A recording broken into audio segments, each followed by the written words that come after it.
ಕಾಂಗ್ರೆಸ್ನಲ್ಲಿ ದಿನದಿಂದ ದಿನಕ್ಕೆ ಅಧಿಕಾರದ ಕುರ್ಚಿ ಸಮರ ಹೆಚ್ಚಾಗುತ್ತಲೇ ಇದೆ. ಆಯಾ ಜಾತಿಗಳ ಮೇಲೆ ಸಿಎಂ ಆಗಲು ಸರ್ಕಸ್ ಮಾಡ್ತಿದ್ದಾರೆ. SC STಯಿಂದ ಸತೀಶ್ ಜಾರಕಿಹೊಳಿ, ಪರಮೇಶ್ವರ್ ಸಿಎಂ ರೇಸ್ನಲ್ಲಿದ್ದಾರೆ.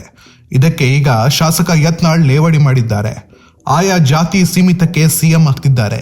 ಸಿದ್ದರಾಮಯ್ಯ ಸೇರಿ ಇವರೆಲ್ಲ ತಮ್ಮ ತಮ್ಮ ಜಾತಿಗಳಿಗೆ ಏನ್ ಮಾಡಿದ್ದಾರೆ? ಕೇವಲ ಮುಸ್ಲಿಂ ಅಂದುಕೊಂಡು ಅವರ ಶಾಲೆಗಳನ್ನು ಉದ್ಧಾರ ಮಾಡ್ತಿದ್ದಾರೆ ಅಂತ ಹಿಗ್ಗಾಮುಗ್ಗಾ ಕ್ಲಾಸ್ ತೆಗೆದುಕೊಂಡಿದ್ದಾರೆ. ಈಗ ಏನೋ ನಾಟಿ ಕೋಳಿ ತಿಂದು ಬಂದರು ಸಿದ್ದರಾಮಯ್ಯನವರು. ಅವ್ರ ಮನೆಗೆ ಹೋಗಿ ಇವರು ಇಡ್ಲಿ ವಡೆ ತಿಂದು ಬಂದರು. ಸಿದ್ದರಾಮಯ್ಯನವ್ರಿಗೆ ನಾಟಿ ಕೋಳಿ ಪ್ರಿಯ, DK ಶಿವಕುಮಾರ್ ನೋಟು ಪ್ರಿಯ. ಡ್ಯೂಟಿ ಮಾಡೋದು ಬಿಟ್ಟರೆ ಈ ಸರ್ಕಾರದಲ್ಲಿ ಸಿದ್ದರಾಮಯ್ಯನವರು ಭ್ರಷ್ಟ ಆಗ್ಯಾರೆ. DK ಶಿವಕುಮಾರ್ ಅಂತರೂ ಆ ಜನ್ಮನೇ ಭ್ರಷ್ಟ. ಇಬ್ಬರು ಕೂಡಿ ಕರ್ನಾಟಕವನ್ನು ಡ್ಯೂಟಿ ಮಾಡ್ತಾ ಇದ್ದಾರೆ ಹೊರತು ಯಾವುದೇ ರೀತಿಯ ಜನಪರವಾದಂಥ ಅಭಿವೃದ್ಧಿ ಕಾಮಗಾರಿಗಳಿಲ್ಲ. ಮಾತೆತ್ತಿದ್ರೆ ಗ್ಯಾರಂಟಿ ಒಂದು ಬಿಟ್ಟರೆ ಅವ್ರ ಬಳಿ ಇಂಥ ಒಂದು ನೀರಾವರಿ ಯೋಜನೆಗಳು, ಈ ಭಾಗದಲ್ಲಿ ಕೈಗಾರಿಕೆಗಳು ಅಂತ ಯಾವುದೇ ಒಂದು ಯೋಜನೆ ಬಗ್ಗೆ ಮಾತಾಡೋದೇ ಇಲ್ಲ. ಬೆಳಗ್ಗೆ ಎದ್ದರೆ ಆ ವಾಚ್ ಹಾಕೊಂಡ್ರು, ಈ ವಾಚ್ ಹಾಕೊಂಡ್ರು. ಇವರು ಏನೋ ಮುಖ್ಯಮಂತ್ರಿ ಉಪಮುಖ್ಯಮಂತ್ರಿ ಅದಾರೆ.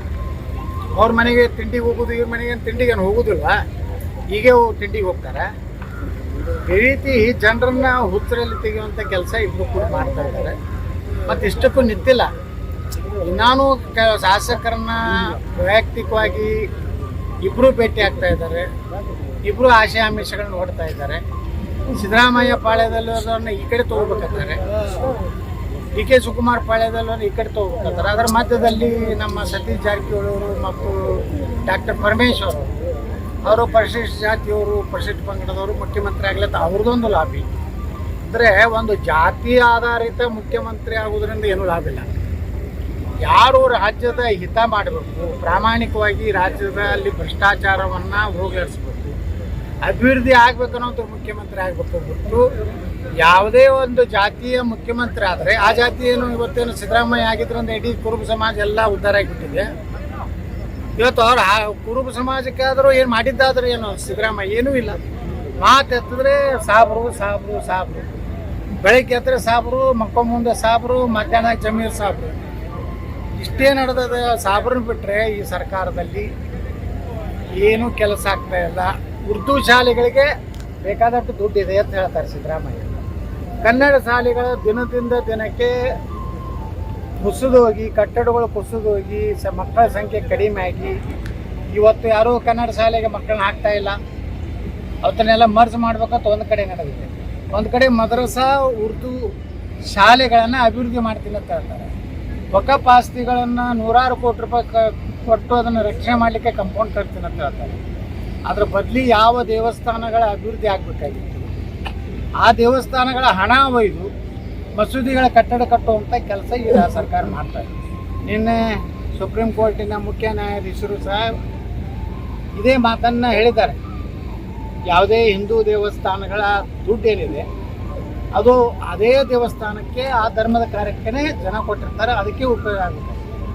ಆದರೆ ರಾಜ್ಯದಲ್ಲಿ ನಡೀತಾ ಇರೋದನ್ನು ಎಲ್ಲ ಹಿಂದೂ ದೇವಸ್ಥಾನಗಳ ಹಣ ಇವತ್ತು ವಕಫದ ಆಸ್ತಿಗಳ ರಕ್ಷಣೆಗಾಗಿ, ಉರ್ದು ಶಾಲೆಗಳಿಗಾಗಿ 1000 ಕೋಟಿ, 2,000 ಕೋಟಿ. ಇವತ್ತು ನೋಡಿ, ಜಮೀರ್ ಅಹ್ಮದ್ ಖಾನು ಮೊನ್ನೆ ಅಲ್ಪಸಂಖ್ಯಾತ ಇಲಾಖೆಯಿಂದ 400 ಮುಸ್ಲಿಂ ಯುವಕರಿಗೆ PSI ಟ್ರೈನಿಂಗ್. ಹಾಗಾದರೆ ದಲಿತರ ಮಕ್ಕಳಿಗೆ, ಯುವಕರಿಗೆ ಟ್ರೈನಿಂಗ್ ಕೊಟ್ರ, ಹಿಂದುಳಿದ ವರ್ಗದ ಮಕ್ಕಳಿಗೆ ಟ್ರೈನಿಂಗ್ ಕೊಟ್ರ? ಬಿಡಿ, ಈ ಕಡೆ ಎಲ್ಲ ಮೇಲ್ಜಾತಿಯವ್ರು ಬಿಡಿ, ಪಾಪ ಅವ್ರ ನಾವು ನೋಡಿದ್ರೆ ಸಿದ್ದರಾಮಯ್ಯ ಕುಂಕುಮ ಕೇಸರಿ ಬಣ್ಣ ಅಂದ್ರೆ ಅಲರ್ಜಿ ಇದೆ. ಅದು ತನ್ನ ಜನಾಂಗಕ್ಕಾದ್ರೂ ಮಾಡಿದ್ದೇನು? ಅದೇ ಜನಾಂಗದ ಪೇಟ ಸುತ್ತಗೋಲಿಕ್ಕೆ ದೂರ ಹೋಗಿ ಬರ್ತಾರೆ. ಸಾಬ್ರದಾದರೆ ಅಗ್ರಿ ಹಲ್ಕಿಸ್ಕೊಂಡು ತಲೆ ಮೇಲೆ ಇಟ್ಕೊಳ್ತಾರೆ. ಹಾಗೆ ಬೆಳಗಾವಿಯಲ್ಲಿ ಚಳಿಗಾಲದ ಅಧಿವೇಶನ ಆರಂಭವಾಗಿದೆ. ಆಡಳಿತ ಕಾಂಗ್ರೆಸ್ ಹಾಗೂ ವಿಪಕ್ಷ ಬಿಜೆಪಿ ನಡುವೆ ಸದನದಲ್ಲಿ ಸಮರ ಶುರುವಾಗಿದೆ. ಆಡಳಿತ ಪಕ್ಷದ ವಿರುದ್ಧ ವಿಪಕ್ಷಗಳು ರೊಚ್ಚಿಗೆದ್ದಿದ್ದಾರೆ. ಭ್ರಷ್ಟಾಚಾರ ಸೇರಿ ಬೇರೆ ಬೇರೆ ವಿಚಾರಗಳನ್ನು ಇಟ್ಟುಕೊಂಡು ಕಾಂಗ್ರೆಸ್ನ ಬೆಂಡೆತ್ತಲು ಬಿಜೆಪಿ ಸಜ್ಜಾಗಿದೆ. ಇದಕ್ಕೂ ಮುನ್ನ ಬಿಜೆಪಿಯಿಂದ ಉಚ್ಚಾಟನೆಯಾದ ಯತ್ನಾಳ್ ಬಿಜೆಪಿಯ ಹೊಂದಾಣಿಕೆ ರಾಜಕಾರಣ ಬಯಲು ಮಾಡಿದ್ದಾರೆ. ಯಡಿಯೂರಪ್ಪ ಸಿಎಂ ಆಗಿದ್ದಾಗ ವಿಜಯೇಂದ್ರ ಡೂಪ್ಲಿಕೇಟ್ ಸಹಿ ಮಾಡಿದ್ದಾನೆ, ಅದು DK ಶಿವಕುಮಾರ್ ಬಳಿ ಇದೆ, ಅದನ್ನು ಇಟ್ಟುಕೊಂಡು ಇವರನ್ನು ಹೆದರ್ತಿದ್ದಾರೆ. ವಿಪಕ್ಷ ಸ್ಥಾನದಲ್ಲಿ ಇದ್ದು ಬಿಜೆಪಿ ವಿಫಲವಾಗಿದೆ ಅಂತ ತಾವು ಬಿಟ್ಟು ಬಂದ ಪಕ್ಷಕ್ಕೆ ಹಿಗ್ಗಾಮುಗ್ಗಾ ಕ್ಲಾಸ್ ತೆಗೆದುಕೊಂಡಿದ್ದಾರೆ. ಇಂಥ ಒಬ್ಬ ಮುಖ್ಯಮಂತ್ರಿ ರಾಜ್ಯದ ದೌರ್ಭಾಗ್ಯ. ಮತ್ತು ಇದನ್ನು ಸಮರ್ಥವಾಗಿ ರಾಜ್ಯದಲ್ಲಿ ಒಂದು ವಿರೋಧ ಪಕ್ಷವಾಗಿ ಕೆಲಸ ಮಾಡುವಂಥದ್ದು ಭಾರತೀಯ ಜನತಾ ಪಾರ್ಟಿ ವಿಫಲ ಆಗಿದೆ. ಯಾಕಂದರೆ ಅಲ್ಲಿರುವಂಥ ರಾಜ್ಯಾಧ್ಯಕ್ಷರ ಮೇಲೆ ನೂರಾರು ಭ್ರಷ್ಟಾಚಾರ ಆರೋಪ ಇದೆ. ಪೂಜ್ಯ ತಂದೆಯವರ ಸಹಿಯನ್ನು ಪೂಜ್ಯ ತಂದೆಯವರ ಕಿರಿಯ ಮಗನೇ BS ಯಡಿಯೂರಪ್ಪ ಅಂತೇಳಿ ಹೊಡೆದು ಡ್ಯೂಟಿ ಮಾಡಿದ್ದು ಫೈಲ್ಗಳು ಸಿದ್ದರಾಮಯ್ಯ ಹತ್ರ ಇದೆ ಮತ್ತು DK ಶಿವಕುಮಾರ್.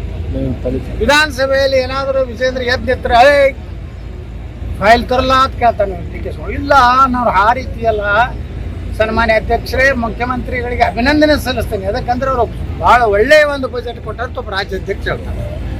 BJPಯಲ್ಲಿ ಸತ್ತಿದೆ, ಪೂರ್ತಿ ಸತ್ತು ಹೊಡೆದ್ಬಿಟ್ಟಾರೆ. ಅಲ್ಲಿ ಏನೋ ಪಾಪ ಛಲವಾದಿ ನಾರಾಯಣ ಸ್ವಾಮಿ ಸ್ವಲ್ಪ ಮಾತಾಡ್ತಿದ್ರು, ಆ ಕಡೆಗೆ ಪರಿಗೆ ನೋಡುತ್ತಾ. ಅವ್ರಿಗೆ ಯಡಿಯೂರಪ್ಪ ತನ್ನ ಮನೆಗೆ ಕರೆದು ಹುಷಾರು ಏನಾದರೂ ಮಾತಾಡಿದ್ರೆ ನಂದೆಲ್ಲ ಬಣ್ಣ ಬಯಲು ಮಾಡ್ತಾರೆ, ನೀನು ಮಾತಾಡ್ಬೇಡ. ಪಾಪ ಅದು ಛಲವಾದಿ ನಾರಾಯಣ ಸ್ವಾಮಿ ಮನೆ ಗಡಿಯಾರದಾಗ ಸಿಕ್ಕು ಹೊತ್ತಾಡ್ಲಾಕತ್ತ. ಗಡಿಯಾರ ನೋಡ್ರಿ, ಗಡಿಯಾರ ವಿಚಾರದಿಂದಲೇ ಹೆಂಗೆ CM ಇಬ್ರಾಹಿಮ್ದು ಒಂದು ಕಥನೆ ಆಗಿದೆ.